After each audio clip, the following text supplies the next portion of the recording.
Jai Anilo Premadano Paramakacho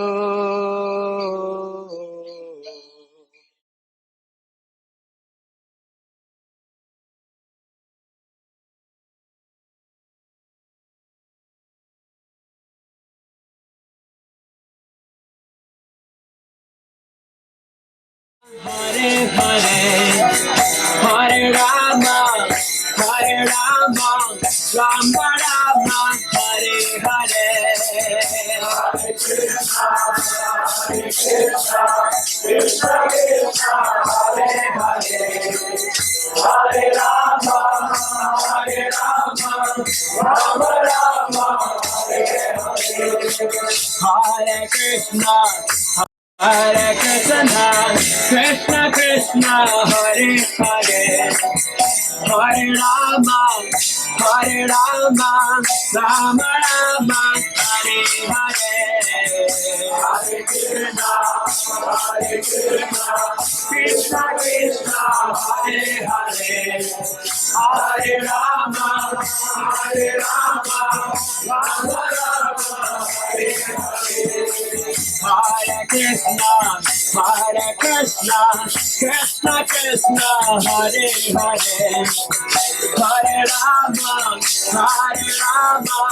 Rama Rama, Hare Hare, Hare Krishna, Krishna Krishna, Hare Hare, Hare Rama, Rama Rama, Hare Hare. Hare Krishna, Krishna Krishna, Hare Hare, Hare Rama, Rama Rama, Hare Hare, Hare Krishna, Krishna Krishna, Hare Hare, Hare Rama, Rama Rama, Hare Hare. Hare Krishna, Krishna Krishna, Hare Hare, Hare Rama, Rama Rama, Hare Hare, Hare Krishna, Krishna Krishna, Hare Hare, Hare Rama, Rama Rama, Hare Hare. Hare Krishna, Krishna Krishna, Hare Hare, Hare Rama, Rama Rama, Hare Hare, Hare Krishna, Krishna Krishna, Hare Hare, Hare Rama, Rama Rama, Hare Hare. Hare Krishna, Krishna Krishna, Hare Hare, Hare Rama, Rama Rama, Hare Hare, Hare Krishna, Krishna Krishna, Hare Hare, Hare Rama, Rama Rama, Hare Hare. Hare Krishna, Krishna Krishna, Hare Hare, Hare Rama, Rama Rama, Hare Hare, Hare Krishna, Krishna Krishna, Hare Hare, Hare Rama, Rama Rama, Hare Hare. Hare Krishna, Krishna Krishna, Hare Hare, Hare Rama, Rama Rama, Hare Hare, Hare Krishna, Krishna Krishna, Hare Hare, Hare Rama, Rama Rama, Hare Hare.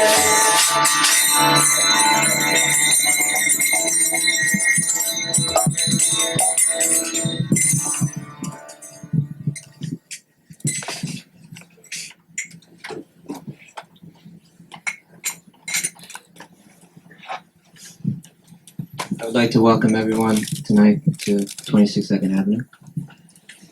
And I would especially like to welcome His Holiness Bhaktivedanta Swami. We were all looking forward to his class tonight. It's been announced for many weeks. But due to a tragic event, tonight's program has been changed. Last night, many of us began to receive the news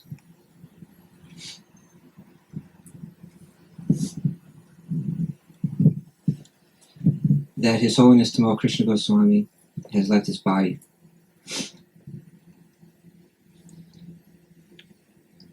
He was in Mayapur for the GBC meetings there, and he left, I guess it would be yesterday morning there, and in the car, on the ride,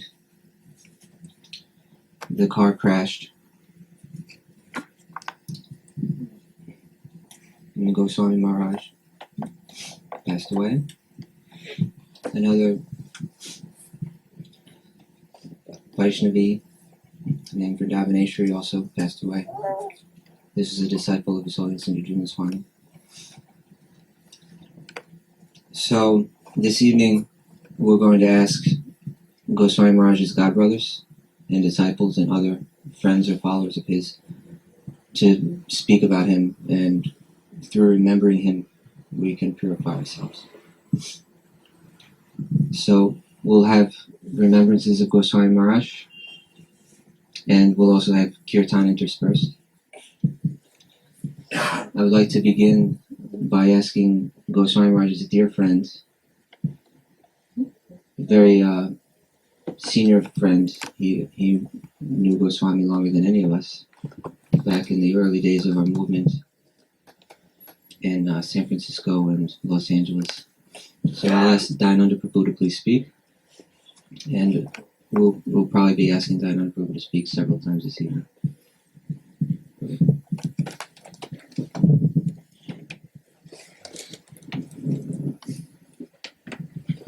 Hare Krishna.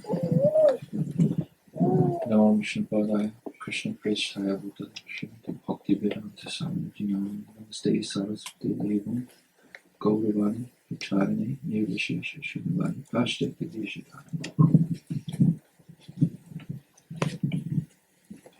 First of all, I request a little indulgence. Actually, I'm extremely fond of Tamal Krishna Maharaj, and I have my own personal, very strong sentiments. And sometimes, so I'm going to speak some things I may not have said them otherwise in a class. I usually I try to speak a little conservatively, but I'm just going to speak about some of my own ideas.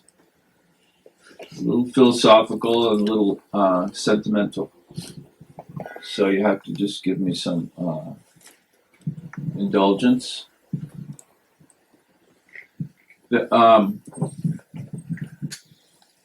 1993, I think it was, I was in a class in London. Tamal Krishna Maharaj was giving a class. There was a reunion, the 25th year celebration for the installation of the deities at the London Temple. So after the class, and at the time I was thinking, really, I have this. My real taste is the devotees of Krishna, and especially, frankly, it's the devotees of Prabhupada. And so I asked the question to Tamal Krishna Maharaj. Normally I don't ask questions because actually inside I'm a little arrogant. I don't ask questions. But Tamal Krishna Maharaj, I can ask a question. So I said, Maharaj, we say, and not everyone can see, but there's a picture of Chaitanya and his associates here. I said, Maharaj, we say, Shri Krishna Chaitanya, Prabhu Nityananda, Shri Advaita, Shri Gadadhar, Shri Vas, Adi Gaur Bhakta Vrinda, So that means we worship the associates of Lord Chaitanya, Gaur Bhaktivedanta. What about all the devotees? Do we worship all the devotees? And I meant to indicate even the devotees in this room. And Tamal Krishna Maharaj agreed with that sentiment that yes, we worship the entire line of Chaitanya Mahaprabhu. So this is my own. So this is my own personal strong sentiment that that I feel corresponds at least with our the philosophy of Krishna Consciousness, the followers of Chaitanya. That I believe that devotees like Tamal Krishna came just like devotees of Chaitanya. So I noticed that he was so advanced, and I wanted to be like that also. Excuse me.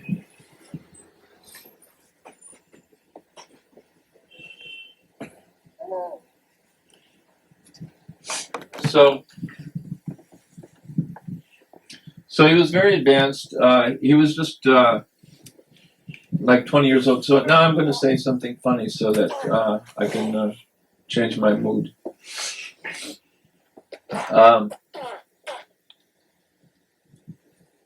Maybe you better help me, Brihan. I got to think of something funny here. So Tamal was so advanced. Anyway, we have all of our devotees here who are friends. Maybe somebody's coming for the first time, but you have to excuse us.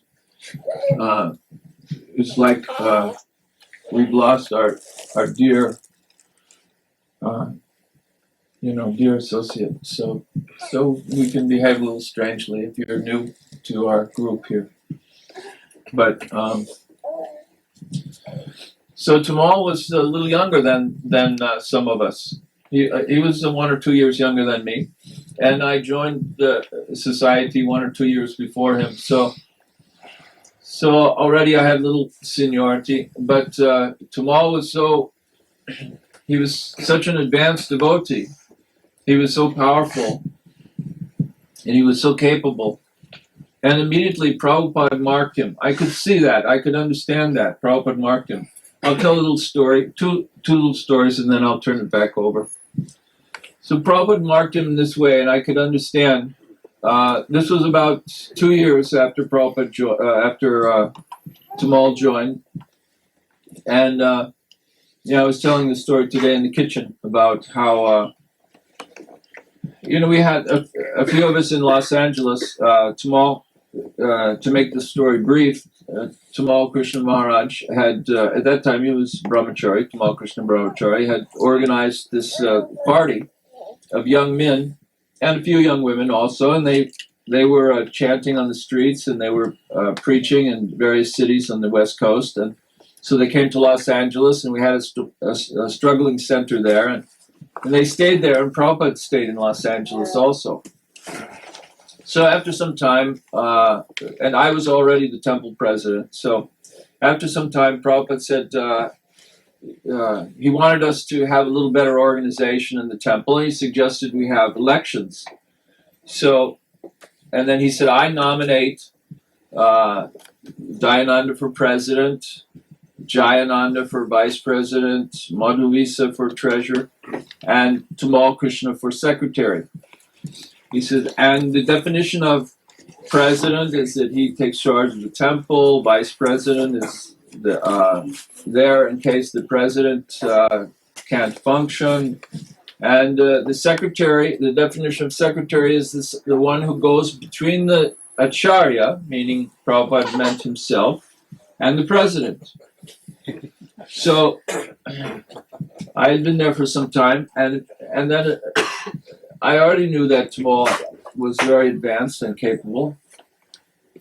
So, everything all right? We need people to move move up if possible. Yeah. Yeah, so we can now be going to super. Yes. Please, we have to. Actually, Yeah, we'll move. Start here. Maharaj, can you?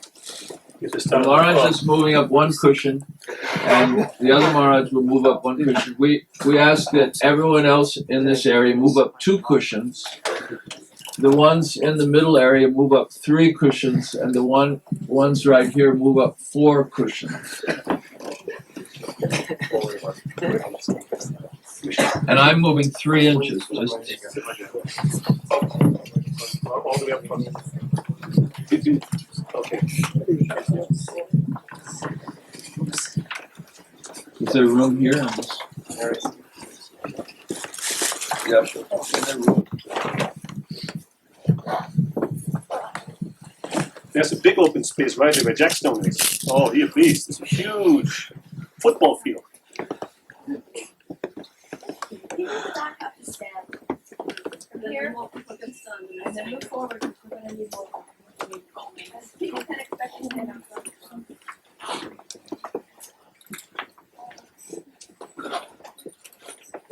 Please, really, if there's any room here, then please come and fill it, because Right there, there's scale right in front of you. There's a big open space.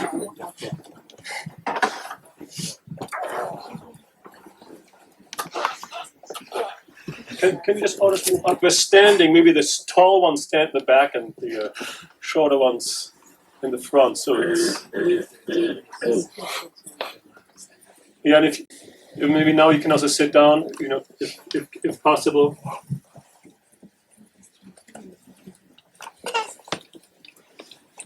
yeah, please. Once you've moved up, then have a seat.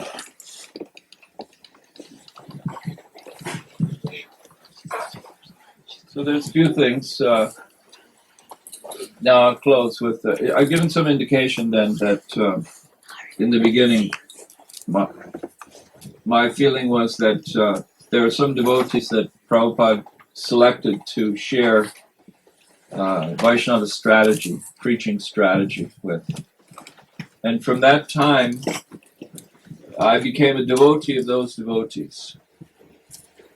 And sometimes there's a little objection, somebody wants to go directly to Prabhupada. But I was directly associating with Prabhupada, and then some great souls like Tamal Krishna Maharaj and others came forward, and Prabhupada asked me to work with these devotees. So I find, in some sense, for me at least, that I have my relation to Prabhupada, but then you can imagine if Prabhupada has asked me to work for Tamal Krishna Maharaj, then certainly there's a kind of it's like that's my relationship with Prabhupada, is working with Tamal Krishna Maharaj. So for me, for Tamal Krishna Maharaj to leave, actually, I was speaking this morning with somebody, with my son-in-law, who's a devotee also, and I said to him that the devotees like Tamal Krishna Maharaj, maybe only a handful actually, that in my estimation, were sent here to for Prabhupada's mission. And so I was telling him that I feel great, I have a great feeling for Tamal Krishna Maharaj, and his departing, it means a great deal to me. And then my son-in-law, because he understands my mind a little, he said, yeah, I can see it's like Prabhupada leaving. It's like an aspect of Prabhupada is leaving for you. So, yes, it's like that. Because all of you, actually, for me, all of you are like my association with Prabhupada, frankly. So, what to speak more so of Tamal Krishna Maharaj? And anyway, maybe this is a little too personal or hard to follow. So let me transition. I'll tell a couple of little brief stories. There was a great Vaishnava godbrother of mine, Jayananda. He was a very wonderful devotee. I loved him very much. He also passed in the 70s. And one time Jayananda and I were out driving in the car doing some errand. And we both had a great deal of regard for Tamal Krishna. Tamal Krishna, although he was about 20 years old, Jayananda was, Tamal must have been about 22, I guess. So I was about 23 or 24. Jayananda was 27 or 28, maybe even 29. So he was also a very sober person, very well-grounded person. And but we had a great deal of regard for Tamal Krishna. So we were out driving, and the afternoon wore on, and so Jayananda said to me, he says, "We better go back. Tamal will get mad."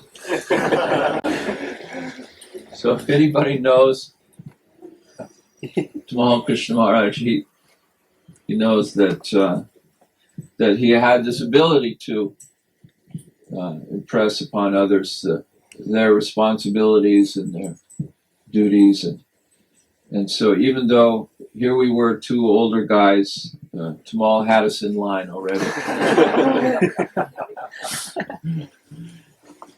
And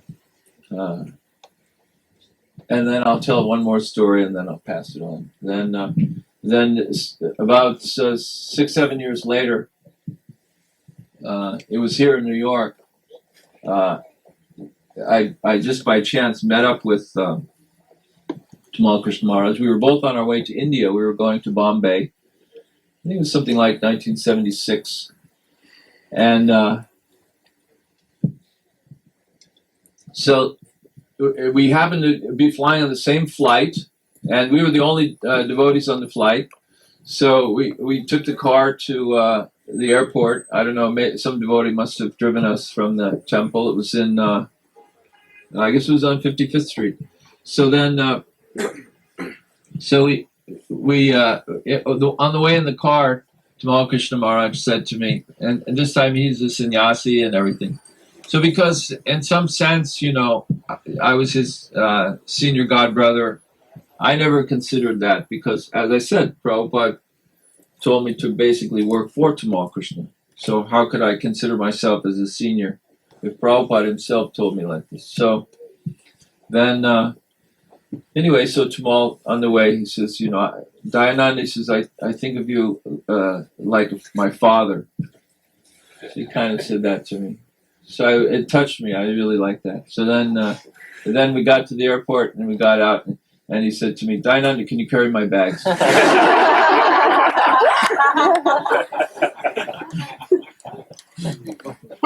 So I love that. I love that relationship. But Tamal, on one side, he would tell me that. On the other side, then he would engage me in service. So I love that. Absolutely. Then I said I would limit, but actually I'm going to tell one more thing. Pass on. Finally, I got everyone to lighten up. Myself, anyway. So, again, around the same time, actually, we were both in India. We'd been in India for some time, and actually, I had the very good fortune of Tamal Krishna Maharaj was Prabhupada's secretary in Mayapur, and I had never been Prabhupada's secretary. There were many devotees who had, from time to time, gotten the opportunity. So then somehow or other, it was sort of Prabhupada and Tamal's arrangement that Tamal Krishna Maharaj had to leave Mayapur and go and tend to some affairs in the United States. And so then he asked me, he and Prabhupada agreed that I could be Prabhupada's secretary for that time that he went. So I was blessed with that.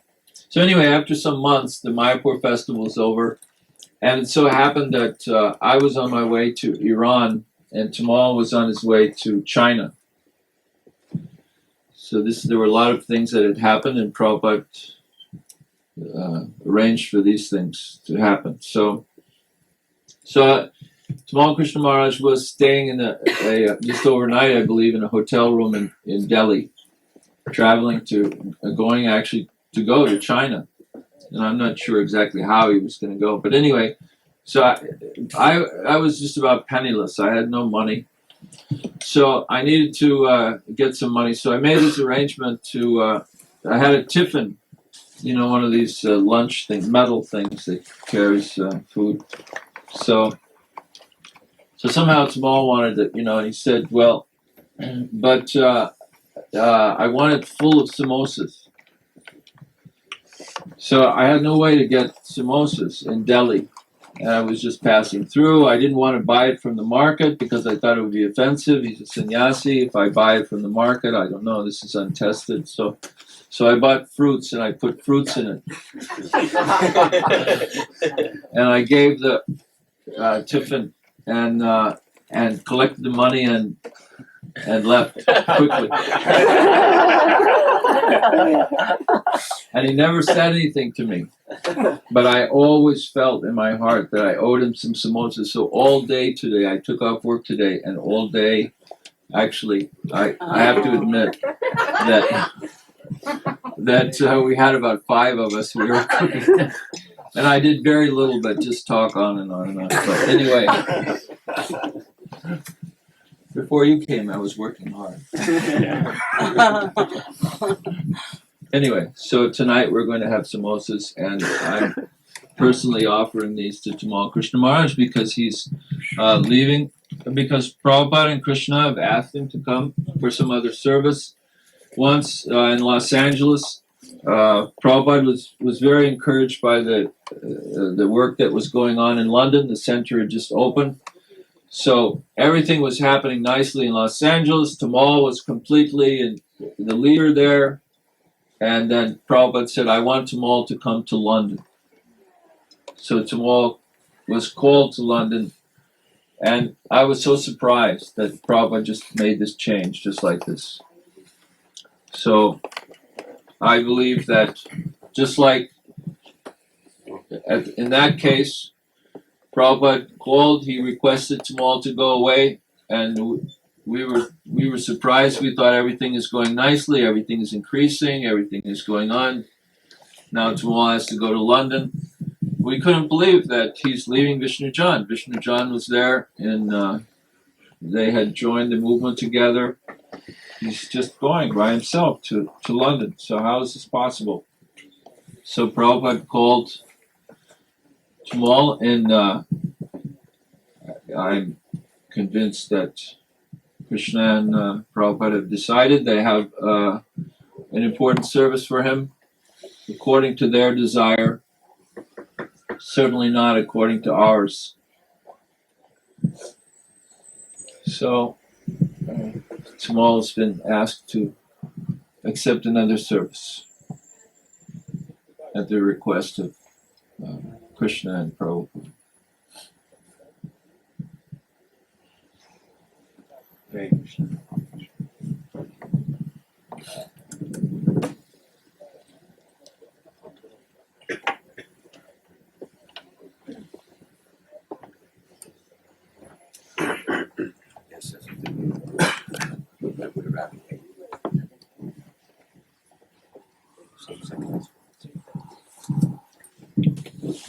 Next, I would like to ask Goswami's godbrother.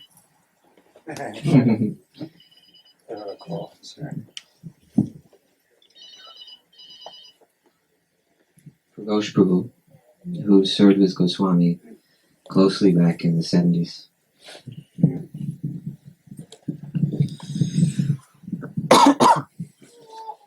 Hare Krishna. Namo Vishnu Padaya Krishna Vishnaye Murale Srimati Bhaktivedanta Swami Nomini Namaste Saraswati Devi Gauravani Vachari Nirvishesh Shunyavai Pasachana Zitari Panchakalpatarubhishcha Kripa Sindhubhyevacha Vitikanam Pavanidyo Vaishnavebhyo Namo Namaha. Jai Sri Krishna Chaitanya Prabhu Nityananda Sri Advaita Gadadhara Shivasari Gaur Bhaktivedanta. Hare Krishna, Krishna Krishna, Hare Hare, Hare Rama, Rama Rama, Hare Hare. So some of our guests may be somewhat familiar with His Holiness Tamal Krishna Goswami. Some may not. Some may not be that familiar with Krishna Consciousness, and some may. When devotees exhibit the sense of loss, in some ways it appears the same as anyone else exhibiting a sense of loss, and it can be confusing due to the fact that so much of our philosophy is directed towards preparing us for this. In fact, every one of us in this room has taken up Krishna consciousness because we were impressed with the fact that this should be our first consideration. Birth, death, disease, old age are described as our primary and actually singular problems, which we're meant to solve. And when we come in contact with Bhagavad Gita, as given by His Divine Grace Srila Prabhupada, and we come in contact with his devotees, they tend to impress upon us the urgency of these pressing problems, and they, in a sense, speak very, very frankly and directly of the benefits of Krishna consciousness and the necessity of it, and they speak callously of sense gratification.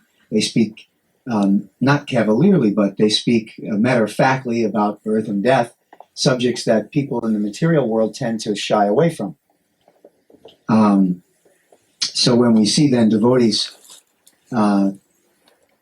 exhibiting sadness or tears or sense of loss, it can be confusing. But the reality is that it is the very fact that we are here is due to the fact that we, generally speaking, encounter devotees such as His Holiness Tamal Krishna Goswami, who, impressed by His Divine Grace Srila Prabhupada, then impress upon us and push us to make that leap of faith and take up the chanting of Hare Krishna, and leaving behind a sense of identification with the material world. One of our godbrothers tells a very amusing story of when he met His Holiness Tamal Krishna Maharaj in Los Angeles, Bhaktivedanta Prabhu. He came to a Sunday feast. He was a rather flamboyant individual and had a tendency to be a little bit outspoken. And Tamal Krishna Maharaj noted this. He was overseeing the Sunday feast. And Bhaktivedanta Prabhu sat down after the kirtan, was taking some prasadam, and Goswami Maharaj sat down next to him and very quietly said, "So you can see we've got a good thing going here, don't you?" And Bhaktivedanta Prabhu said, "Yes." And he said, "So if you have any criticism, keep it to yourself."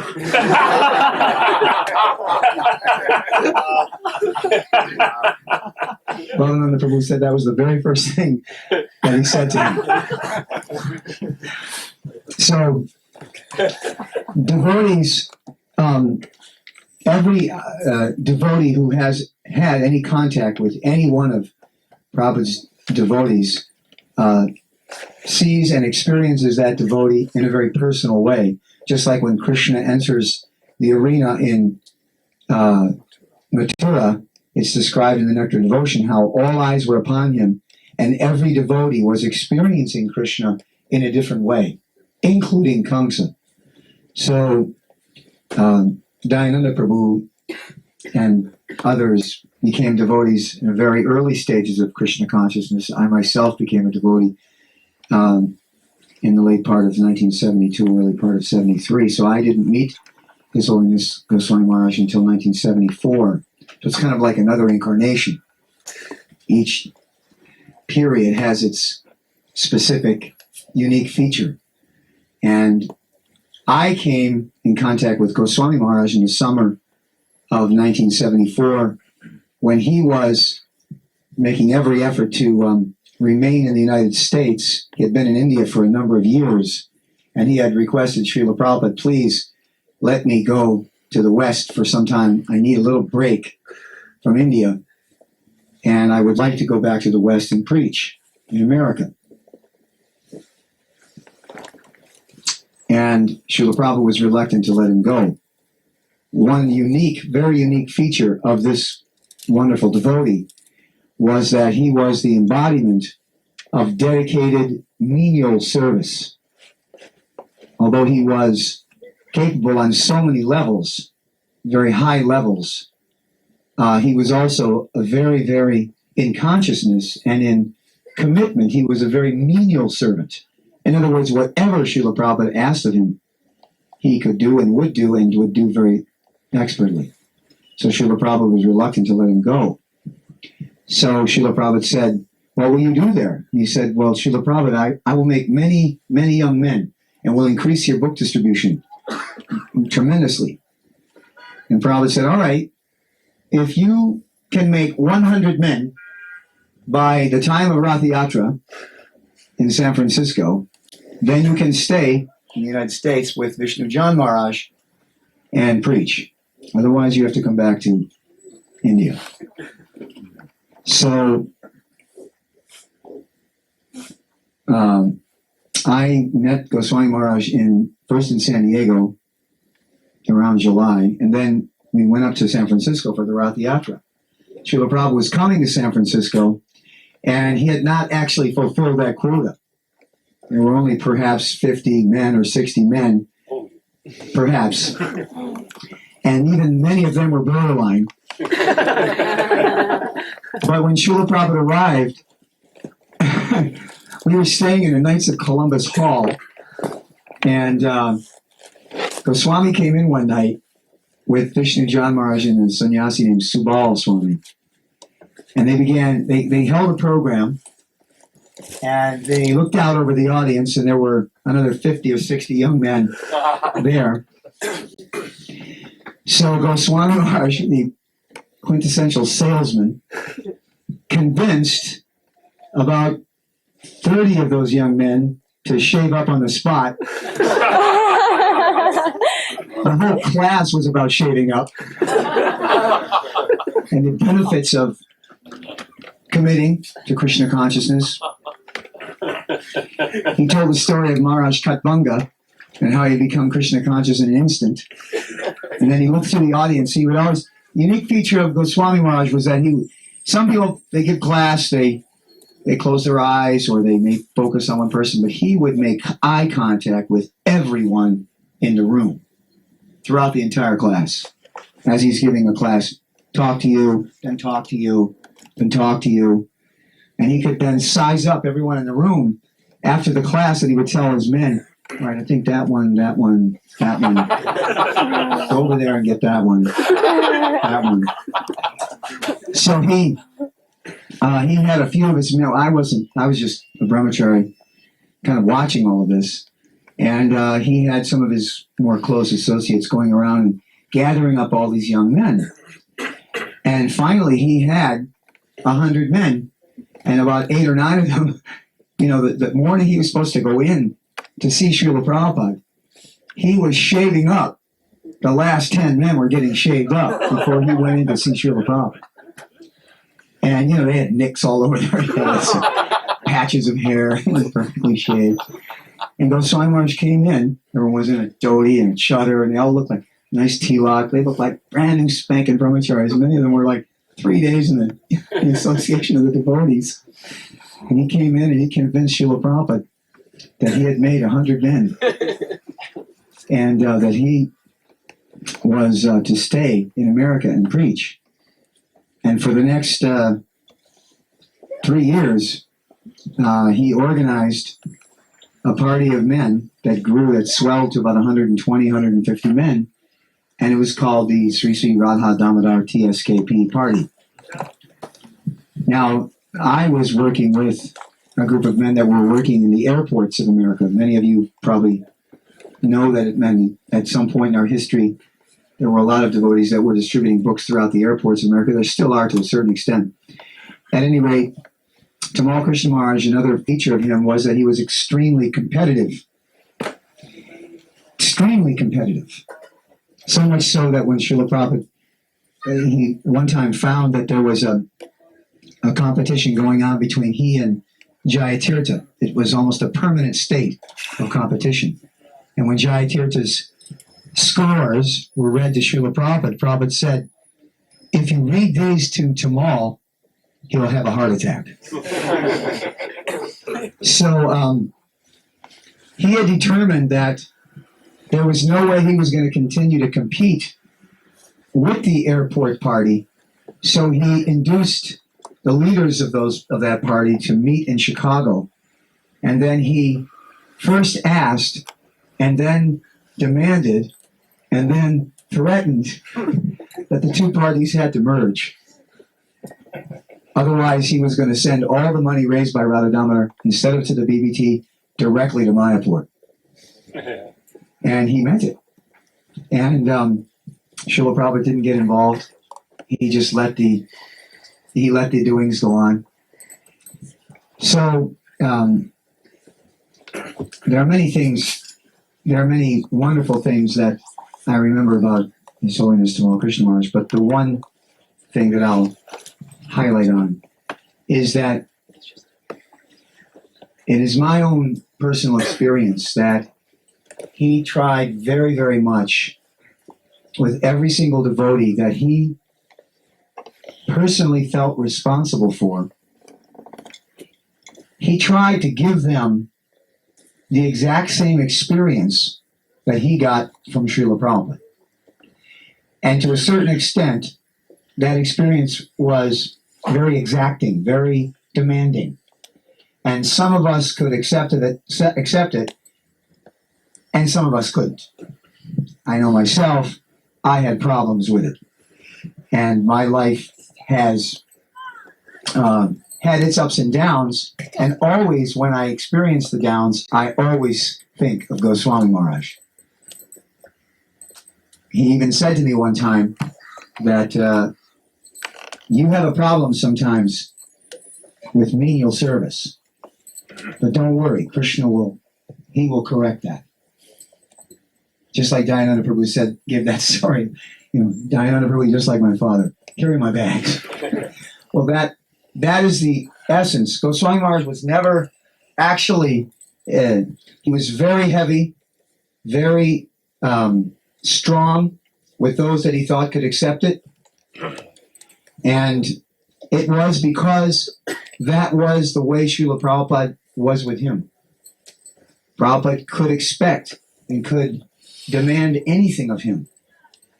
And it was automatic. In fact, not only was it automatic, but he was there before Prabhupada would even make the request. He could understand what had to be done. So sometimes he appeared impatient with, what would be the word, inept action. He would appear very critical of someone who was not paying attention to the details in devotional service. Because as anyone who has ever encountered him knew, he was very meticulous and very attentive to the details in every way in devotional service. I was in St. Louis one time, and he was worshiping his deities. He had a little small deity of Radha and Krishna. And his servant was doing the bathing. And he was sitting watching.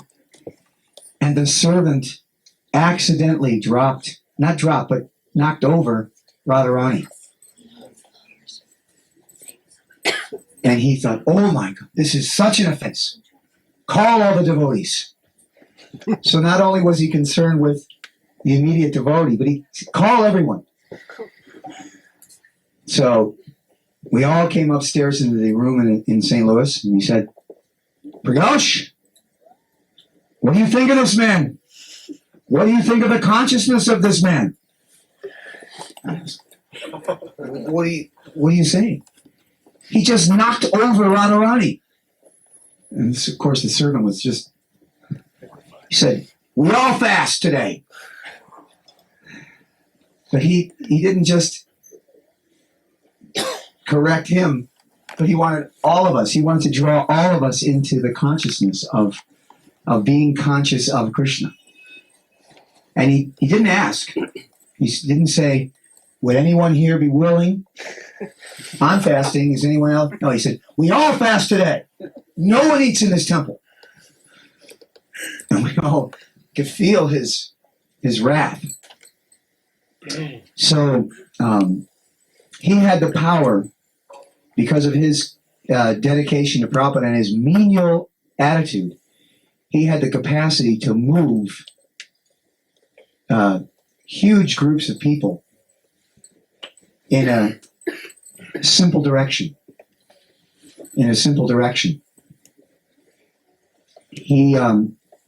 I was engaged as his servant for about 2.5 months back in the late 70s. And I remember one day he called me and he said, I need some pomegranate juice. Bring me some pomegranate juice. So I went to the kitchen. If any of you know, to make pomegranate juice, you have to squeeze the pomegranate little seeds. It's very tedious. It takes a long time to get a cup of pomegranate juice. These little seeds, doing it by hand. So I brought the pomegranate juice. He tasted. He said, no, you have to mix with a little water. Prabhupada said, can't take it straight. You have to take it with a little water. So I went. I mixed with a little water. He brought it. I brought it back. I gave it to him.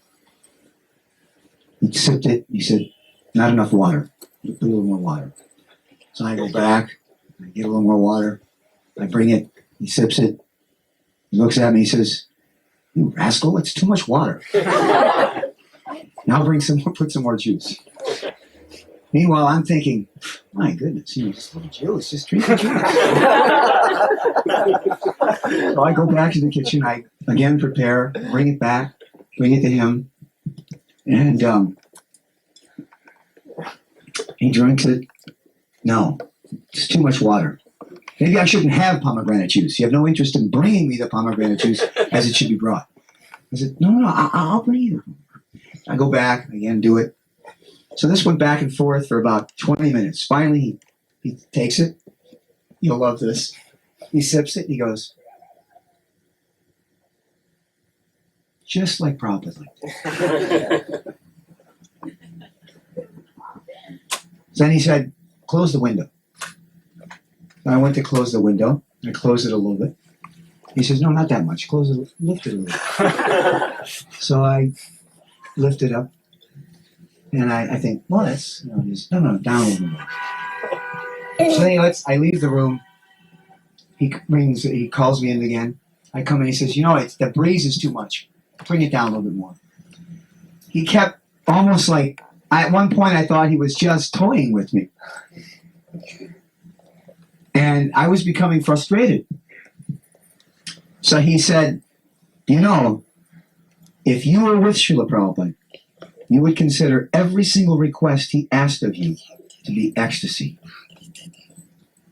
He said, I'm only trying to give you this sense that whatever is asked of you in Krishna consciousness, you just respond, serve menially, and you'll be very happy.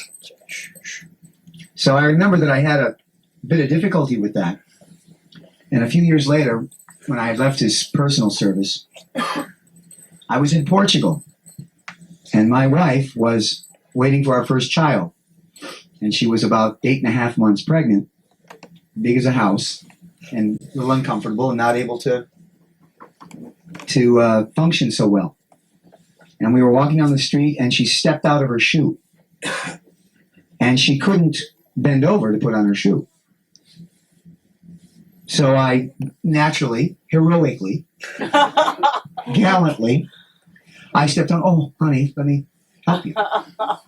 And I'm putting on her shoe, and at that exact moment, I'm staring at her foot. Goswami Maharaj is ringing in my ear. And he said, you have a problem with menial service. But Krishna, he will help you with that. And I've never forgotten that. He is actually, for myself and for any devotee who's ever had his association, like chutney. Too hot to handle and too sweet to resist.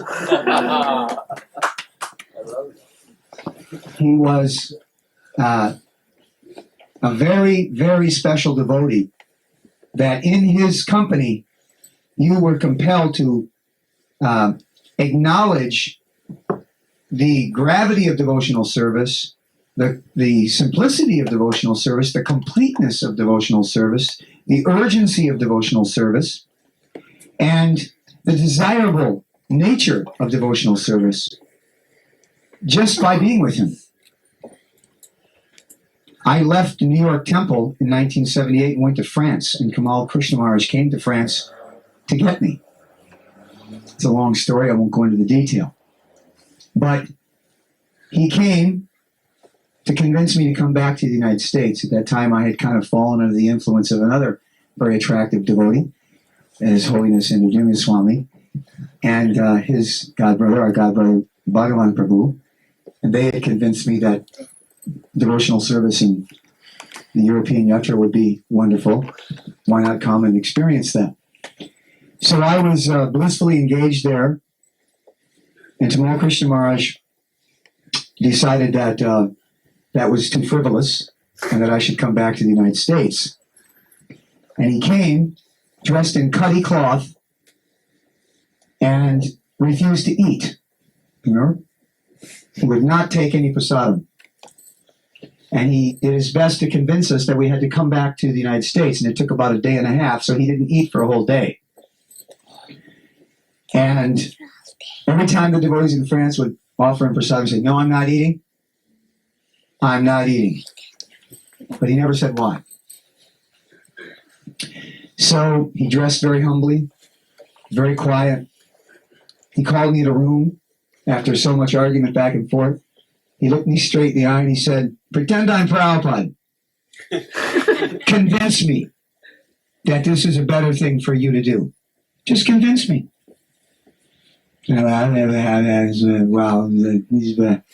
Okay, I'm coming. So on the flight back, finally, when we said, "Okay, we'll come back," Goswami Maharaj said, "I am starving." And immediately he became very demanding. "Bring this, cook this, can't they cook that? Why not this?" He went from not eating to demanding that Bhagavan make arrangements for a feast, right? So when we got on the plane back, Goswami was very quiet. We were flying over, and Goswami Maharaj, he said, "You know, in 1968, Prabhupada called me in his room. He said, 'Would you like a lunch? Would you like to take lunch with me today?'" And of course, I was ecstatic, and I thought, why would he ask me to take lunch? He said, "I'll have my servant, we'll have a feast together." And Goswami Maharaj said, I thought, "Oh, what is the reason? It's a special honor." But all right. So the next day he came, Prabhupada sat him down, they had a big lunch. He had him served so many different preps. Prabhupada was eating, Goswami was eating, no one else was there. And Prabhupada noted what he liked. He'd have the servant bring this preparation, put more on the plate, bring more, bring that, take more. Just kept feeding Goswami Maharaj. And Goswami Maharaj was just tasting prasadam and relishing. And then Prabhupada said, "So are you satisfied?" And Goswami Maharaj said, "Oh, Srila Prabhupada, this was wonderful, but I don't understand." Why? And Prabhupada said, "I just wanted to have your association, your company, take prasadam." He said, "But I have a little matter I wanted to discuss with you." He said, "Now, Nainapan is printing 20,000 copies of the BTG.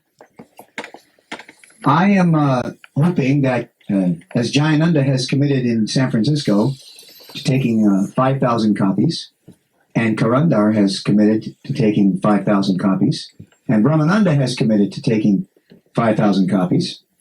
I was hoping you could also commit to taking 5,000 copies." And Goswami Maharaj said, "Checkmate." He said, "After Prabhupada had fed me this wonderful feast and treated me so wonderfully, how I could then say, well, Prabhupada, I don't know if I could, I don't think we could actually commit to 5,000. So immediately I said, oh, of course, Srila Prabhupada. And then later, Prabhupada said to him, this is a little something you must learn and remember. Never eat a man's offering if there is some negotiation to take place. Never take service, and especially never eat. Never accept prasadam until the negotiations are done. He said, because if you accept his prasadam, then you will have to submit to his wishes.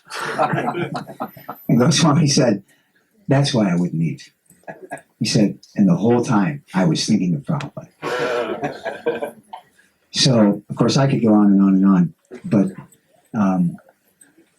and it's endless, because there are so many devotees who, like I said, know this wonderful devotee from different, you might say, incarnations, different services, different periods in history. And each period of his history in devotional service with Srila Prabhupada is special and enlightening, and each devotee has a sense of how he personally contributed to their progress in Krishna consciousness and their developing their attachment to menial devotional service at the lotus feet of Srila Prabhupada. That's all I offer at this time. Hare Krishna. I'd like to ask for Krishna Jana to come up here. Come sit up here, please.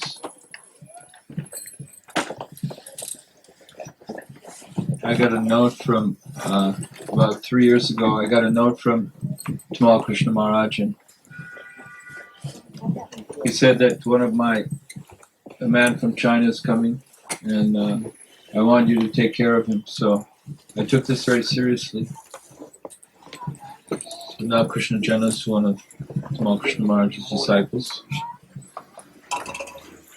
And Radha Duty also. There is more accommodation.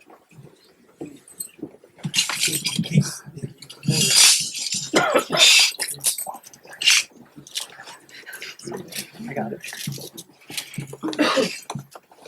Yes, take it. More accommodation. Yeah. For some time. Yeah. It's okay. Everyone's all right? So tonight we're very, very fortunate to have one of Srila Tamal Krishna Goswami's very dearest friends, His Holiness Damodar Swami here. Maharaj.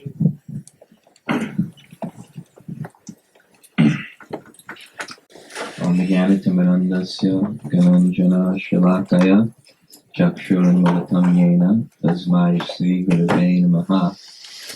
I think Dayananda Prabhu made a very wonderful point about bhakti being inspired by the bhakta of the object of your devotion, and that even in the Nectar of Devotion, it's described that to inspire your love for Krishna in a particular way, you remember the devotee who worships Krishna in that particular way. So, really, to develop our love for Srila Prabhupada, we have to remember the devotees who had deep affection for him and served him very, very intimately. And it's an inspiration in my devotion, both for Srila Prabhupada and for His Holiness Tamal Krishna Maharaj, to be in the association of their intimate servants who work very closely serving Srila Prabhupada in his association. His Holiness Indradyumna Swami, His Grace Pradosh Prabhu, His Grace Dayananda Prabhu, It's very, very wonderful to me, and it's just so you can feel the devotion so much by glorifying the devotees. And I really both spoke so wonderfully. I'd like to I had notes prepared, but one time I had a very important lecture to give. And I don't know if many devotees know, Tamal Krishna Maharaj had supreme practical intelligence. There's no one that could give advice for him. His vision, practically, of what to do and how to serve Prabhupada, it was just like another dimension of vision. So many, many people would consult him very, very regularly. So I had a very important, sensitive lecture to give. So I called him up immediately, and he heard me, and I very often would call him, and he listened to me, and he gave the advice, just speak from the heart. So kind of threw out my notes.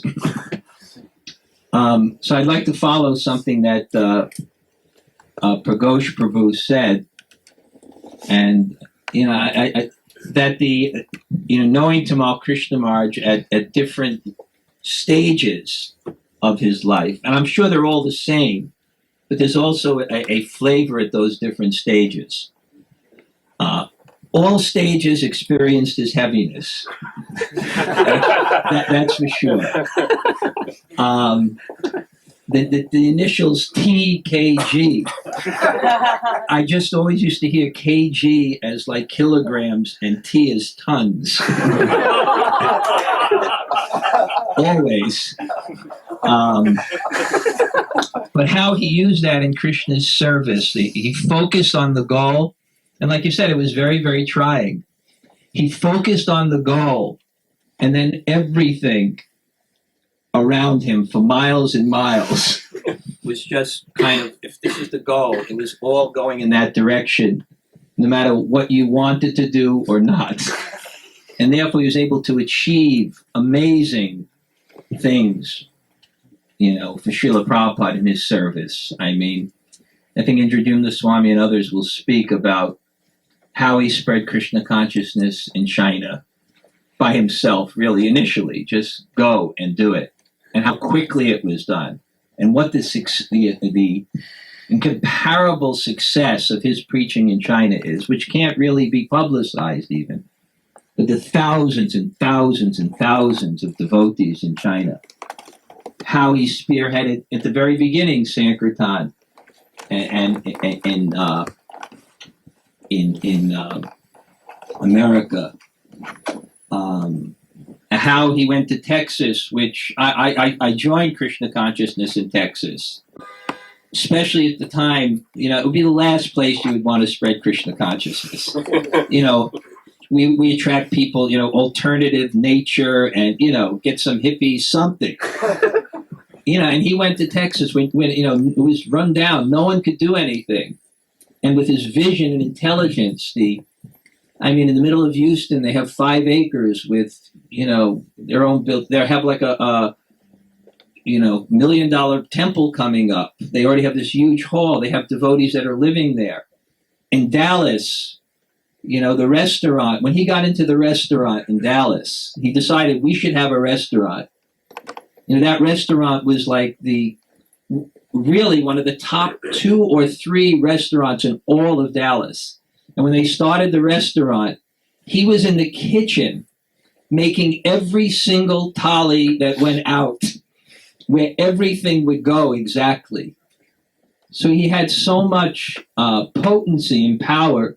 Mayapur, he is the one who got our land in Mayapur.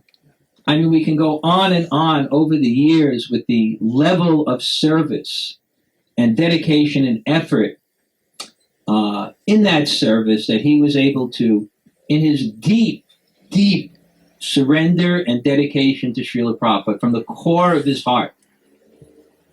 So it's really a pleasure to have his association and learn so much about Srila Prabhupada and how to spread Krishna consciousness and how to do things in the proper way.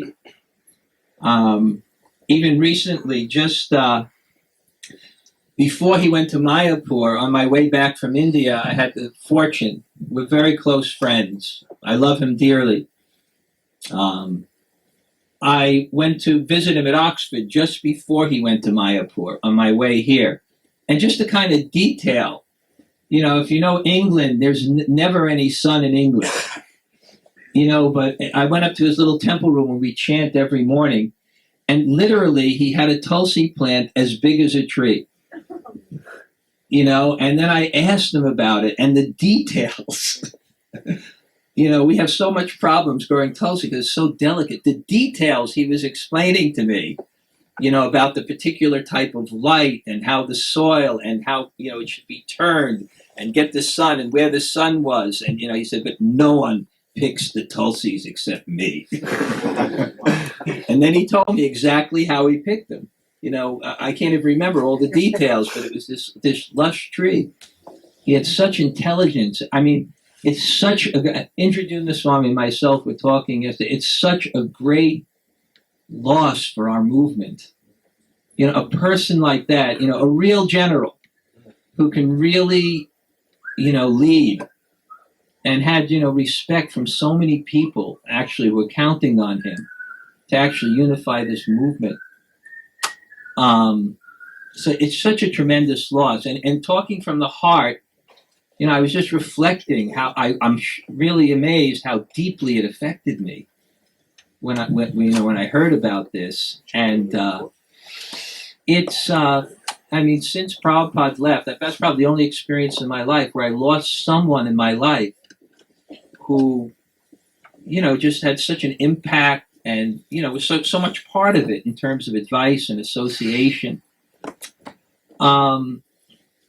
I just wanted to follow what Pragosh Prabhu said about different stages. So you said you were like 68, Dayananda, you met him. And then Pragosh was 74.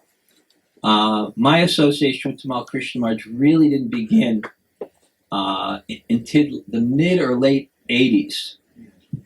It began with a very heavy argument. And that somehow brought us close. But, I would say that I knew, that sometimes they say Krishna outside of Vrindavan, his position, and Krishna inside of Vrindavan, his personality. But I knew the Vrindavan Tamal Krishna. And it was just so sweet. I'm remembering now nocturnal kirtan, staying up all night, deep discussion of Krishna Katha, going to all the holy places in Vrindavan together, discussing, the Srimad Bhagavatam. And in terms of that part of Tamal Krishna, I think we all experience is there's the person who has the position, and he takes the position. But he's also so wonderfully knows how to exchange relationships with all varieties of people in such a sweet way. I can say for myself and a lot of my disciples that got to know him at that time, they have such an intimate... I was getting phone calls, from my disciples all day today. I got a letter from Raghunath, soon as it's a great loss. I was so fortunate to have his association. And Janava in Dallas, it was just the intimate exchanges and how he was able to. And, sometimes, ISKCON, there's the corporate side of ISKCON, and that must go on. We can't always live in the corporation. You can't always just relate to someone like he's your leader and he's your boss. And, more than any other devotee, he knew how to take it to the other level. We would always meet and always take prasadam, and it was very important. And, have loving exchanges. And so Satyaraj Prabhu and myself were discussing that aspect of Tamal Krishna Maharaj, which we both so much experienced, that friendship, that kindness, knowing how to exchange so lovingly. And, Satyaraj Prabhu told me that, he was so moved by the relationship he had over the years as Tamal Krishna Maharaj was going into academia. And they were regularly consulting with each other. as friends and as colleagues in the mission of Srila Prabhupada. And he would always tell me about it, the different exchanges that he had. He was so moved. He told me, he said, I want to put out a special issue of the Journal of Vaishnava Studies, and the subject should be Tamal Krishna Maharaj. I don't know if it'll happen. I actually challenged him in a way. I said, won't the people in academia, you always say that we can't just be in-house, we have to be objective. He said, well, he was a scholar, and they loved him dearly, the scholars in academia. And then he sent me an email where a distinguished professor at Barnard, I think, put on the scholarly journals, how dearly he will be missed and what a wonderful person he was, and explained how his work that he's doing. Not many people know this. I was in Oxford and I was discussing with him how his work that he was doing was actually, she said, it's revolutionary. She wrote that. It's actually revolutionary. We have a theology, and in the Gaudiya tradition, Prabhupada has a particular emphasis on our tradition. And it's not always accepted or understood by everybody, even within our own society. So he was actually presenting the theology of Prabhupada. It was actually very, very brilliantly establishing the position of Srila Prabhupada in a very, very brilliant way among academia, and very wonderful how he was doing this. And Satyaraj and Garuda Prabhu, they're hoping that they're going to get the thesis that he wrote on the theology of Srila Prabhupada and somehow get that published. It's going to be a very, very powerful treatise. And he told me how difficult it was to write it, and I believe he's the only one that could have done it. And the austerity he had to undergo for those 5 years doing it. But he told me when he's writing it, he knows that he was going to be attacked from many, many different levels. And in writing every sentence, because it had to be done in a very kind of objective way. It couldn't be done just as a disciple, so to speak. It was a disciple, but he had to do it according to their rules. And he had to think, he told me, what are the people in academia going to think? What are my godbrothers? What are the different varieties of people in ISKCON who have different, their conceptions of Prabhupada, their loyalty? How are they going to react? How is the Gaudiya Math going to react? How are the followers in Narayan? He knew everyone that was going to say something. And the level of his intelligence in the service of Prabhupada was really unparalleled. And I think we all experienced that. Just a few more points. Pradyumna called me up. And he called up Indradyumna Swami, and then he spoke to me. Pradyumna was, he was saying this is a great loss. And then he said, I was Prabhupada's secretary. And whenever there was some crisis, he said, not local, but world. Prabhupada immediately would tell me, go get Tamal. Prabhupada also respected and utilized his intelligence in Krishna's service. Now, I just wanted to finish with just one more point. It's so tragic in one sense, that Indradyumna Swami was explaining, not only a man with so many capabilities, but still almost budding and growing, and what a tragedy. We can't even, on one level. So I was thinking about his passing away, and I wanted to get some moral or message from it, although I really can't understand why at this particular point, because we need him and we miss him. But what I thought is that, as everyone said, he was very strong and heavy, and It was difficult sometimes. He became a very controversial person. People had strong opinions about him,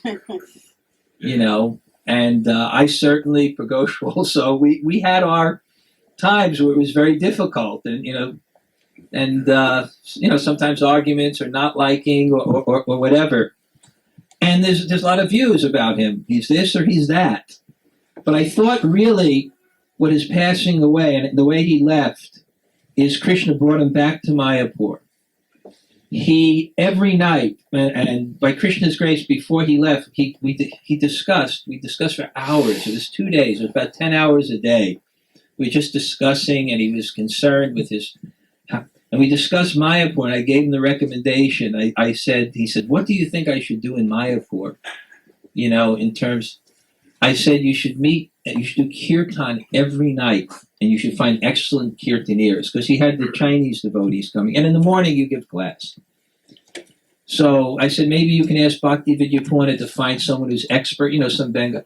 But then I found out that the people that actually came for kirtan, were Radhanath Swami, Naranjan Swami, and I think many of the GBCs were coming. So I thought at the very end, he was brought into that association of all these wonderful devotees. And then he left at that time of the year. Even Kastuba was saying, he left at that time of the year. It means that in all the Vaishnavas from all over the world, all the Gaudiya Vaishnavas are there. They'll probably come. They'll probably offer respects. And I think, if he left in Hong Kong or some other time, it may not have had this impact, but it kind of awakened people to how Krishna was recognizing him, that he was leaving at that time at the meetings. He got the Mayapur property. That was his service to Prabhupada, to, world vision and lead the society. He was away for so many years. And then, he in Mayapur.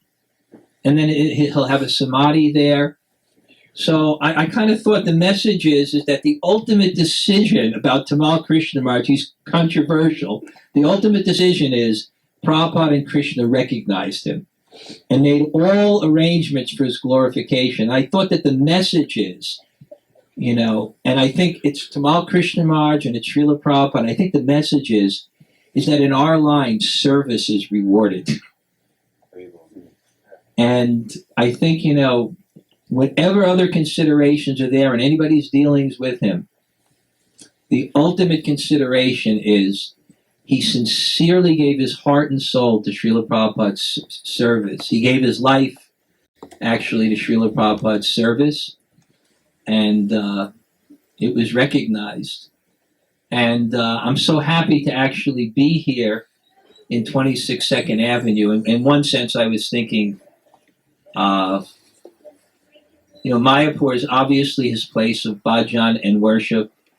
I think Texas is his office. And in a sense, New York is his home. In a sense. In the sense that in your home, you have very intimate relationships. And I think he has very, very many intimate relationships with the devotees here. So I'm very honored to be here in the association of my God brothers. Thank you.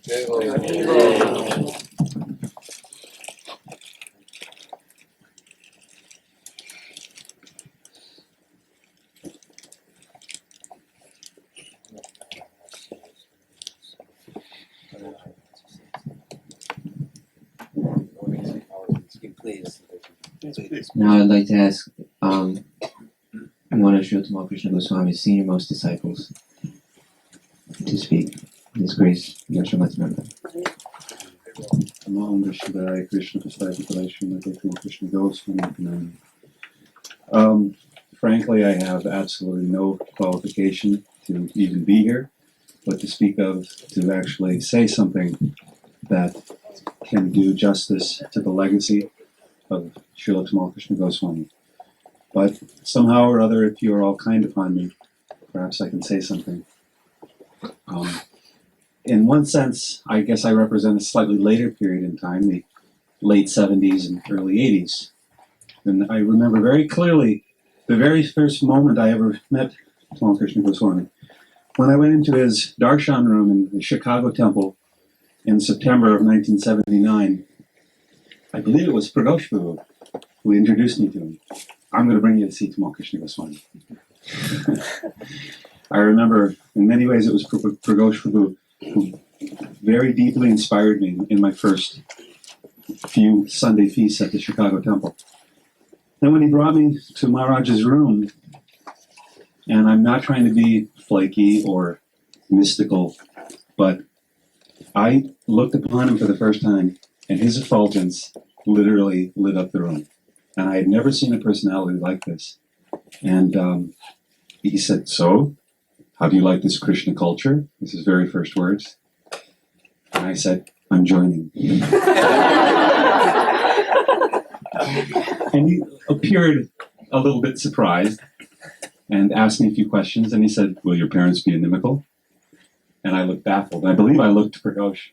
And then, you were sitting to his right.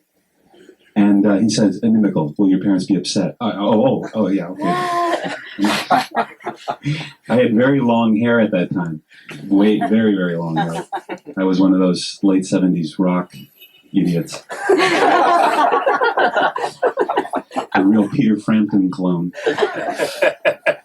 And I said, "Well, I should probably visit them at Christmas time.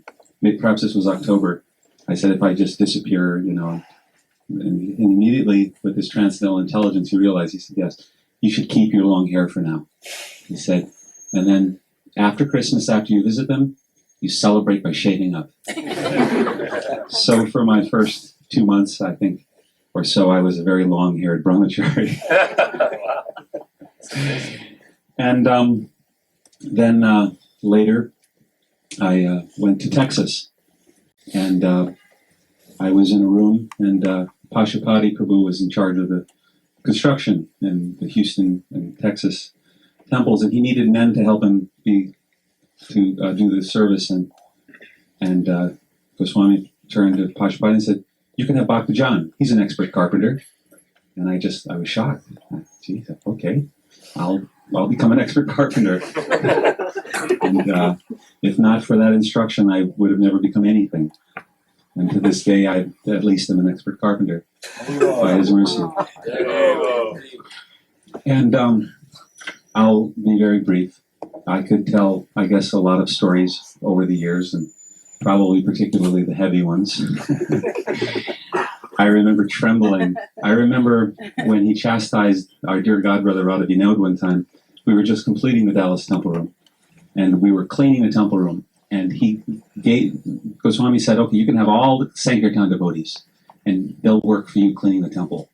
And that was a huge coup, because the Sankirtan devotees, of course, were vastly superior in the social standings to the construction devotees, the nail pounders, as we were referred to. So all of a sudden, I had to tell these big Sankirtan devotees, "Okay, you clean here, you clean there, you clean here."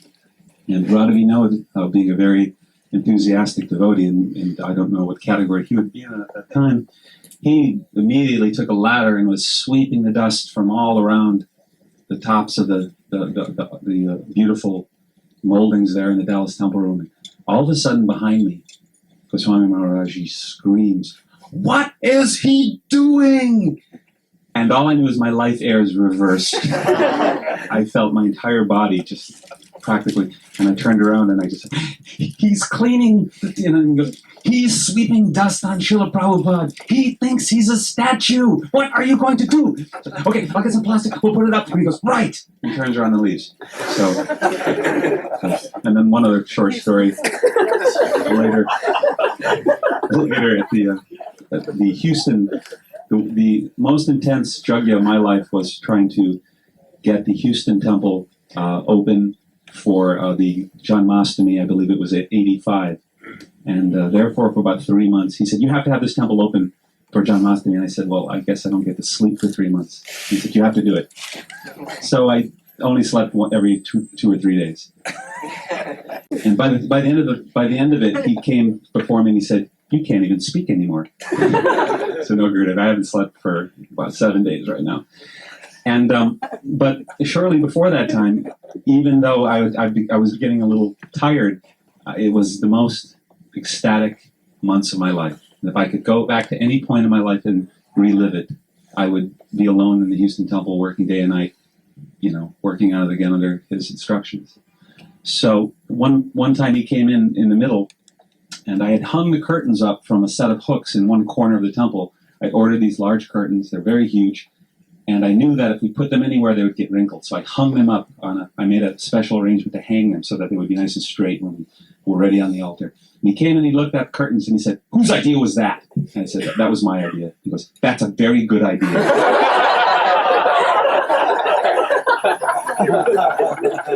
So, indeed, all the other devotees here have spoken so nicely, and I don't think I can do any justice to their words that have been spoken and their words that are to come. But I just thank you very much for just being here today, and please bless me to always be able to remember His Divine Grace, Srila Tamal Krishna Goswami. Tamal Krishna Goswami loved Yasha. I could see it every time that your name was mentioned. He would I could see his heart. He would want you always to come to Vyasa Puja. He knew you were here struggling in New York, working so hard. And it wasn't easy for you, but he would always be very happy when he heard that you were coming. And your name was mentioned, his face would light up. You should speak. Maybe later. Bhadarani Prabhu, could you please speak, please?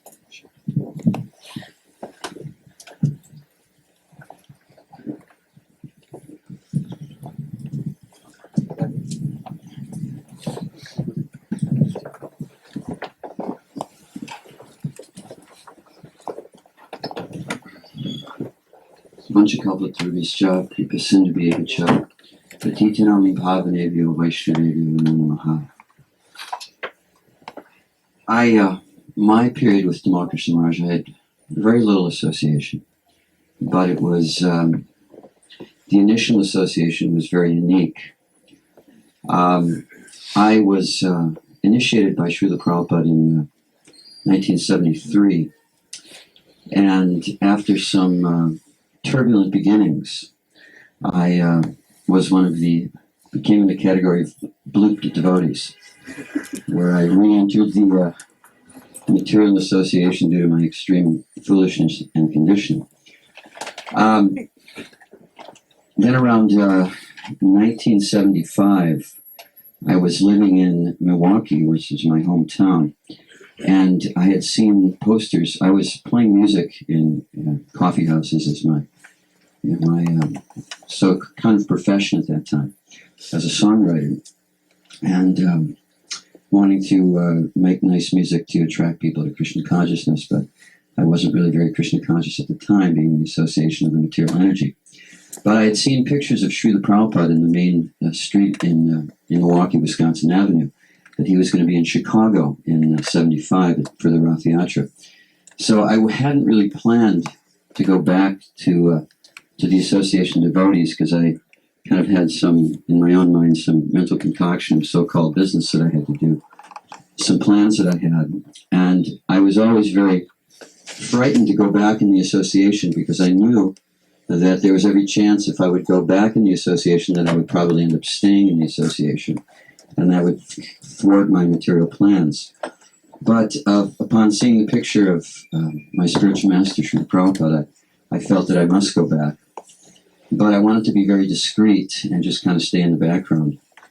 So I came to Chicago at that time, and first I spoke to Dristaduni Maharaj, and he was asking me about my situation. And I told him, what I was doing, and he suggested, why don't you come and see Tamal Krishna Maharaj? So because I told him I wanted to see Prabhupada, and he said, Tamal is really in charge of who's going to see Srila Prabhupada. So, and I'd actually never seen Srila Prabhupada. I had been initiated by him through a letter. And we had a ceremony. He was not present in his personal form. So I said, sure, I'll go see Tamal. And so we went in a room, and there was a large conglomeration of sannyasis there at the 75 Rath Yatra. It was very powerful. And Tamal was there, and my first impression of him was, this is a very powerful general in Prabhupada's movement. And I had actually come to the temple with a girlfriend of mine who wasn't really very interested in Krishna consciousness, and she was very attached to me somehow or another. And Tamal said, he preached to me for a little while. He said, listen, if you want to see Prabhupada, you basically have to give everything up right now, move into the temple, forget about your girlfriend. Yeah. So, but he was so powerful. He was so powerful in his presentation to me that I just went, okay. Even though I really wasn't ready to come back yet. So it was just, he overwhelmed me, but it was out of, he just knew this is where you belong. And I'm just going to take you out of your Maya, which he was so expert at doing. So anyway, I went to see Prabhupada, and I had grown my hair back again at that time. I also like Yasa. Probably my hair wasn't quite as long as Yasa's. But I was in the darshan room with Srila Prabhupada, and at the very end, Tamal Krishna introduced me. This is your... And he was very kind of stately, I remember, when he introduced me to Srila Prabhupada, that this is your disciple, Badarayan, and he has formerly left the Association of Devotees, but now he is coming back. And Prabhupada was... Tamal was on one side of the room, and Prabhupada was in the center, and I was kind of in the middle of the room. And Prabhupada looked over at Tamal when he was speaking, and with one very long glance, it was almost like an eternity, Prabhupada just looked up and looked at me and just looked straight through me at what a complete rascal I was. Didn't say anything, just looked at me. And that was that. So I was very, very grateful for Tamal rescuing me. But it was a bit premature, and after about a day, I more or less freaked out. And I went back home, and I remember I had some gigs to play in my hometown. So I was just, it just all happened so fast. So I went back home for about 2 days, and I was, ruminating over the whole situation, and just praying a lot. And I eventually, I decided, okay, that's it. I'm going to have one farewell gig. I invited all my friends to the show. And after the show, I decided, that's it. This is where I'm meant to be. And I packed up all my equipment, and I moved everything back. And my guitars and my PA system, everything I had, and moved them onto the Radha Damodar buses. And Tamal Krishna Maharaj, he personally took charge of me. And my experience, he said, you become my servant. And my experience of him at that time, so we went from Chicago to San Francisco. So I came back. He was very, very happy to see me. And he was like instead of him being very heavy, like almost fearful type person that some people have had that experience, of course, both sides. To me, he was more like a very, very kind, loving father. And he knew that my position was somewhat precarious because I was Prabhupada's disciple. I had just been living in the material world in a conditioned life and was on a tottering platform. So he was, I remember he had me do his laundry and just do some menial service for him. And I would just remember how he dealt with me. It was so sensitive. And I was so grateful because I felt this is a person that really deeply, deeply cares for me. And at that time, of course, it was him and Vishnu Jan Swami. And we went to the San Francisco Rath Yatra. And then from there we went to LA. And Vishnu Jan Swami was doing these programs. We take out this beautiful, create this festive mood and set it out on the street. And we do these kirtans and bhajans in the street. And Tamal Krishna Maharaj had to leave at that time for some other type of preaching work.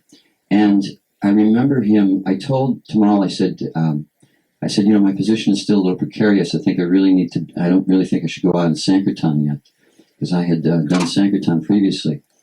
And so Tamal I remember him, a number of devotees told me that he preached to Vishnu Jan Swami very strongly that you don't let this Badarayan go out on Sankirtan by himself. You just keep him in the kirtan, keep him in the association. And he was just deeply concerned for me. So he left. Vishnu Jan Swami had me go out in the kirtan party. And then one day he sent me out on book distribution more or less by myself, and lo and behold, I took off and left. Of course, I eventually came back, but a few devotees told me later on when I came back that Tamal Krishna Maharaj was absolutely furious with Vishnu Jan Maharaj for letting me stray off. So I remember that. And I'll just share a few more things.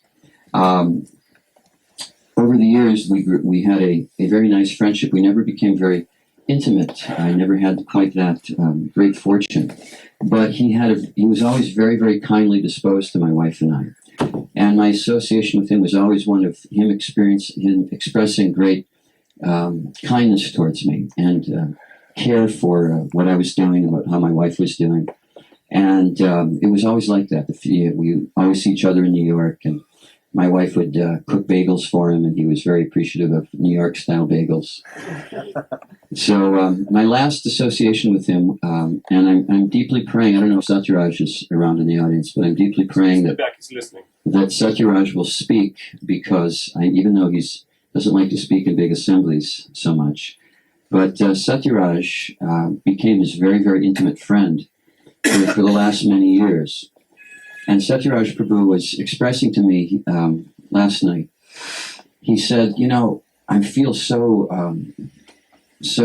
almost distraught, because so many people know the Tamal Krishna of the early years, but he's become such a changed man.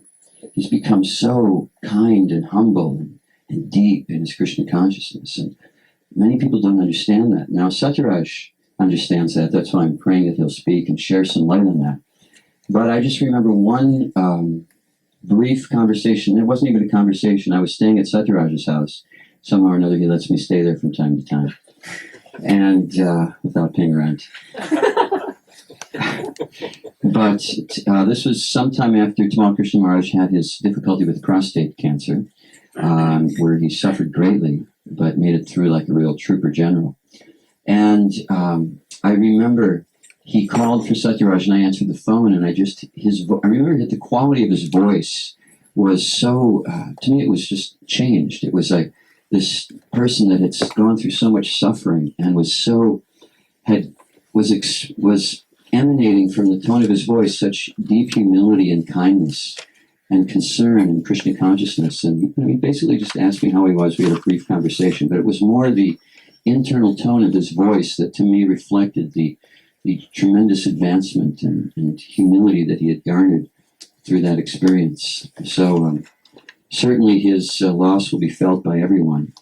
And we can't imagine the great loss it is for the world.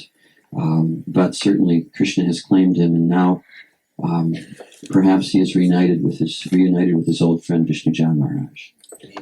Thank you very much. Add one more thing.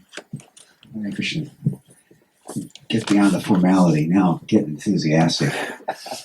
I just want to point out that what is going on right here in this room right now is going on all over the planet Earth right now, in various cities, in every temple. We've heard and used, and I've used, and it's true, the word loss. We feel the loss. But one time Srila Prabhupada gave a lecture, and he said that the disappearance, appearance, spiritual master's disappearance is no different than appearance. You remember that lecture in London? And that when the spiritual master disappears, he's also appearing. So I had this realization when Damodar Prabhu was speaking, and also when Badarayana Prabhu was speaking, that the loss of His Holiness Tamal Krishna Maharaj will obligate all of us to study this devotee as meticulously as he engaged in devotional service. And as there are memory tapes now of Srila Prabhupada by all the different devotees that had Srila Prabhupada's association, this is going to occur. And the qualities that he exhibited and the capacity that he had is going to become much more manifest.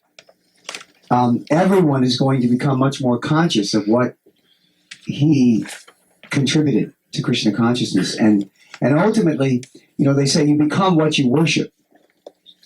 So he is actually going to, in his departure, which is fully in the hands of the Lord, his qualities, his determination, his resoluteness are going to become, I think, emulated by many, many devotees. People are going to embrace those qualities. They are going to look at those and think, how can I become like that? Because recently, when I was in Mayapur only 2 weeks ago, I was in the midst of a kirtan at the Dhameshwar temple with one of our godbrothers that I had not seen in 15 years, Bibi Govinda Maharaj. And this kirtan, after going on about 3 hours, I was chanting, looking at him, and we've known each other for 30 years. But at that moment, I realized the verse, Jayani Lo Premadana, the song by Narottam Das, where he was saying, where has this devotee gone? And where has that devotee gone? Because I was looking at him in the midst of chanting with 100 devotees and 200 Bengalis cramming into the temple. And this kirtan was just like nectar from the spiritual world. And no one wanted to stop. And I was looking at him and I was thinking, at that moment I thought, oh my God, what would happen if Krishna took this devotee? I would never see him again. Right in the middle of the kirtan, I started thinking this. And then I started getting frantic. Oh, Krishna, please, don't let that happen in my life. Let me go before him. And I kind of fell in love with him. So I think that Tamal Krishna Maharaj, he fulfilled exactly the mission he was to fulfill. Krishna took him, and now everything he was for us and for Prabhupada is going to be carefully studied, and we're going to feel his presence more and more and more, and we are going to actually be blessed with the realizations and the experiences of thousands of devotees all over the world that we have no experience of, but had experience of Goswami Maharaj, and he had experience of them. So in one sense, this is a tremendous loss, but as I was sitting here looking at what was happening, I was thinking, this is going on all over the planet, and it will continue. It won't diminish. It will actually grow and expand more and more and more. So I just wanted to add that. Hare Krishna. Hare Krishna.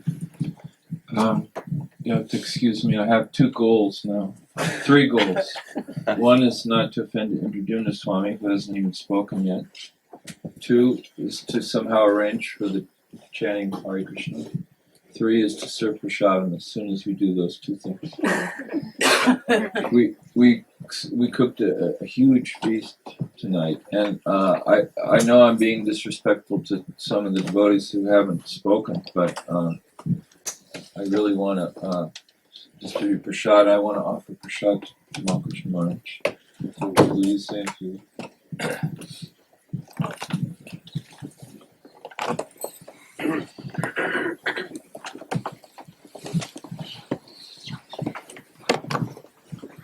Om Agyantimirandasya Vinangina Shavakaya Chaksurimilitam Jena Tasmai Sigurave Namaha Sri Chaitanya Manobhistam Stapitam Jena Bhutale Shvayam Rupa Kadamayam Dadanti Svapadantikam Jai Shri Krishna Chaitanya Prabhu Nityananda Shri Advaita Gadadhar Shivasadi Gaur Bhaktivedanta Hare Krishna Krishna Krishna Hare Hare Hare Ram Ram Ram Hare Hare.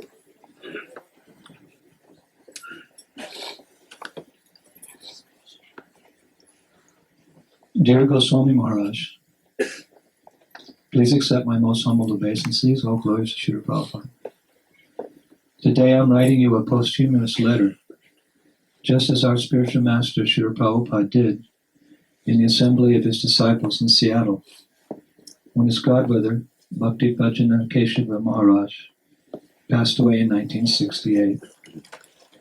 At that time, Srila Prabhupada wrote, "Be it resolved that we, the undersigned members and devotees of the International Society for Krishna Consciousness, in a condolence meeting, express our profound bereavement on hearing of the passing of Keshava Goswami Maharaj, our sannyas guru.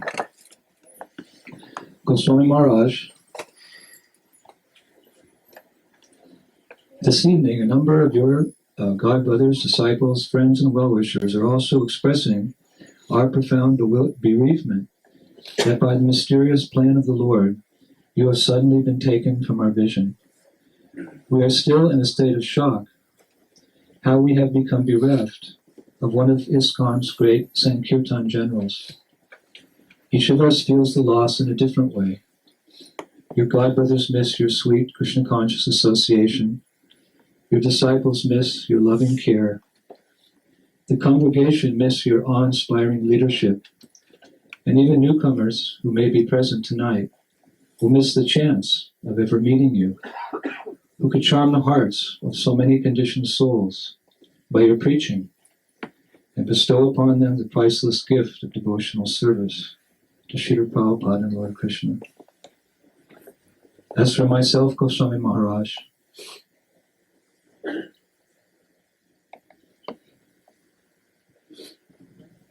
in your departure, I have lost a dearmost friend, a friend who had my real interest at heart and who extended himself to me on numerous occasions.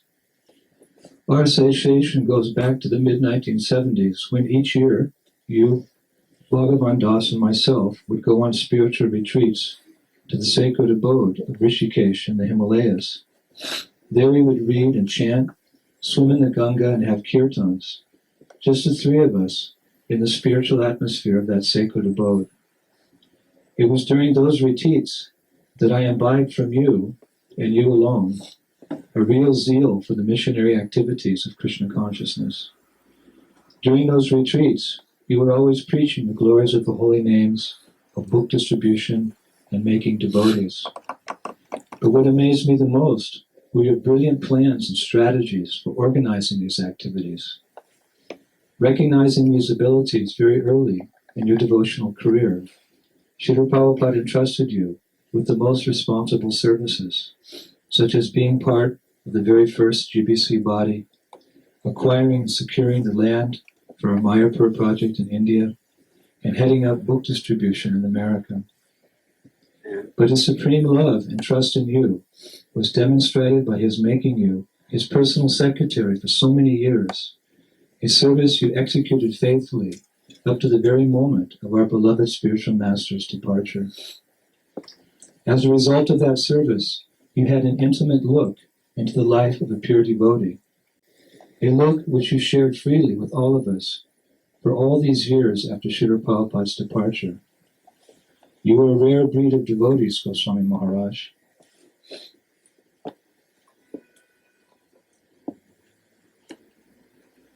Devotees who had intimate association with his divine grace and understood his mood and the particular way he did things for Krishna. No doubt, you earned the most prestigious title any ISKCON devotee could ever hold, for you were in every way a Prabhupada man. In the beginning, when I first met you, I was in awe and reverence. Perhaps fear is a better word. Like a military general leading the troops in Lord Chaitanya's army, you instilled such sentiments in your followers in order to push forward the Sankirtan movement, as if in military discipline. Unfortunately, some devotees only saw you in that light. They didn't have the good fortune to see and know your soft heart, your love for the devotees, your love and thirst for associating with your God brothers, and your eagerness to attain Vrindavan and the sweet, loving mood of the Brajbasis.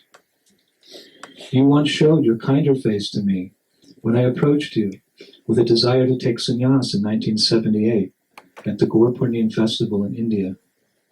Being itinerant preacher since the day I joined the Krishna conscious movement, I had a strong desire to leave household life and enter the renounced order.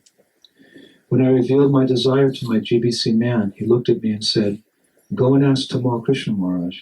If he agrees, then I'll accept your request to take sannyas."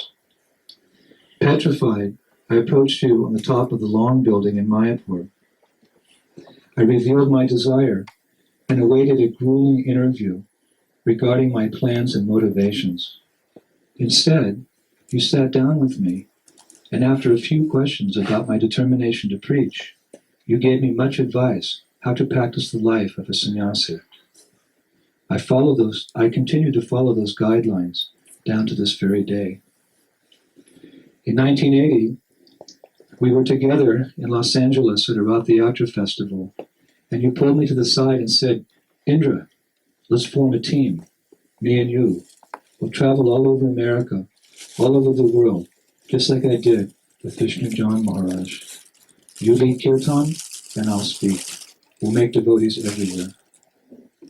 Goswami Maharaj,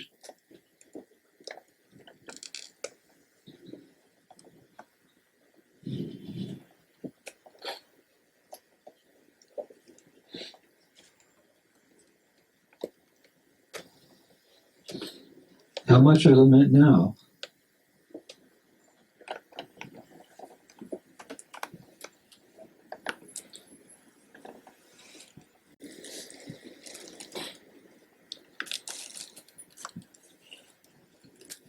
how much I lament now that I didn't take up your offer.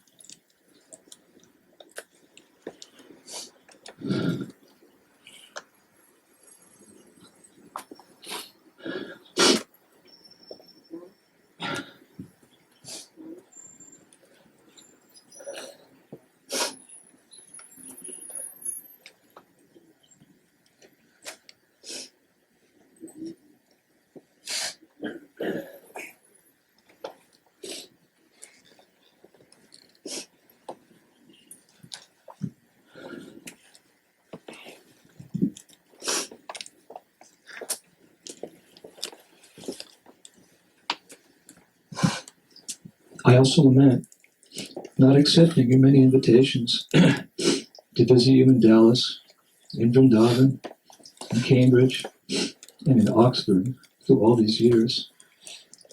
Of all my godbrothers, I see you most appreciated and understood the value and need for associating with devotees, especially with our godbrothers.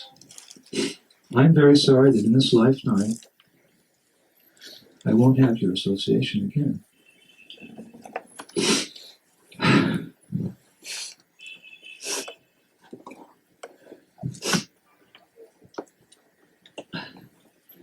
I won't hear your clear, logical, and dynamic lectures.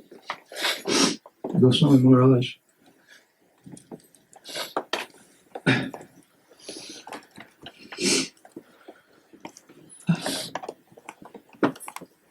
amongst all the devotees, do you know that you are my favorite Srimad Bhagavatam speaker? What nectar you would have given us during the next 20 years. It's hard for me to understand why Krishna took you now, at this moment. You have so much to offer.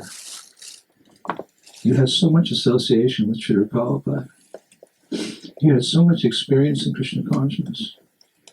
You had so many ideas for spreading the movement. You were just on the verge of a new and promising career in devotional service. That Krishna took you now can only indicate that he had a greater plan for you. I'm somewhat jealous of those who will soon be serving alongside you. With you, Krishna consciousness was full of life, spiritual life. It's not that you didn't have your problems to deal with, Goswami Maharaj. I remember our long talks in Cambridge. You indicated your dissatisfaction with the way things were going on in some parts of our movement. You had your opponents, and you had your own personal problems with your health. But throughout it all, you remained chaste and loyal to Prabhupada and his ISKCON movement.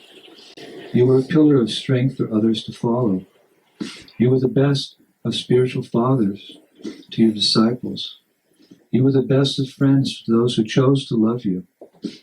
You were the inspiration for masses of devotees, and you displayed real compassion to the fallen conditioned souls by undergoing so many austerities in the pioneer days of spreading Krishna consciousness, and in the recent history by pushing on our movement in China.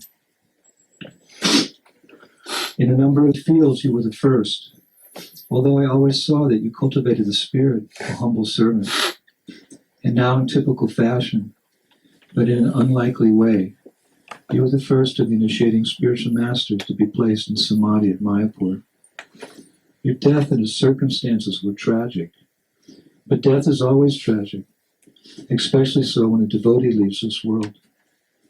With the departure of any devotee, especially those of your caliber, the world becomes a little less fortunate.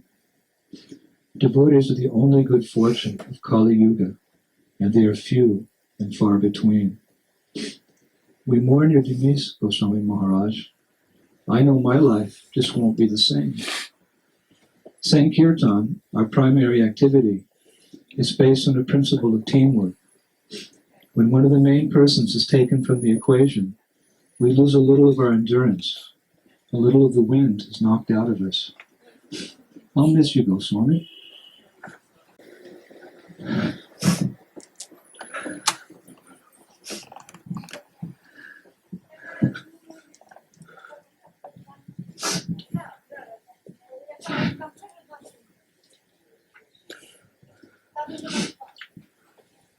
I'll miss your presence on the battlefield of preaching.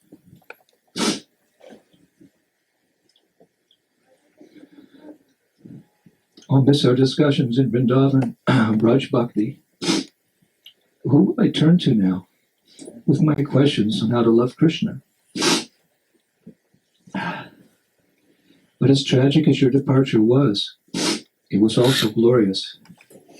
You gave up your body in the holy Dham of Mayapur, near Pulia, the very village that Haridas Thakur chanted 300,000 names of the Lord a day.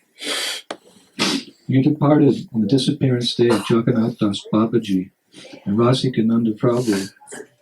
Your samadhi ceremony was attended by all the GBC men in our movement, most of the temple presidents, numerous leading devotees, and masses of ISKCON devotees.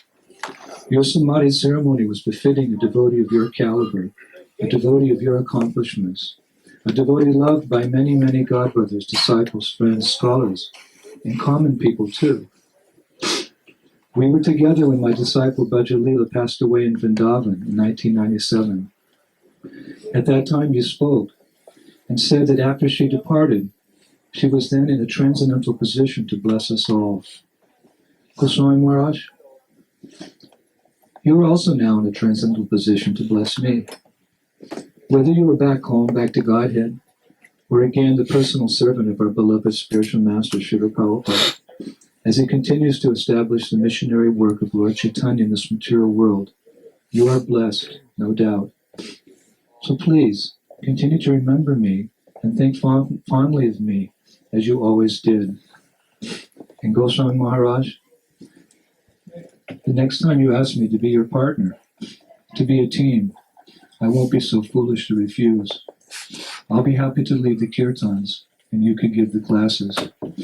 By your mercy, I'm a sannyasi. I'm ready to follow you anywhere you go. Your eternal servant in the Devotional. Haribol.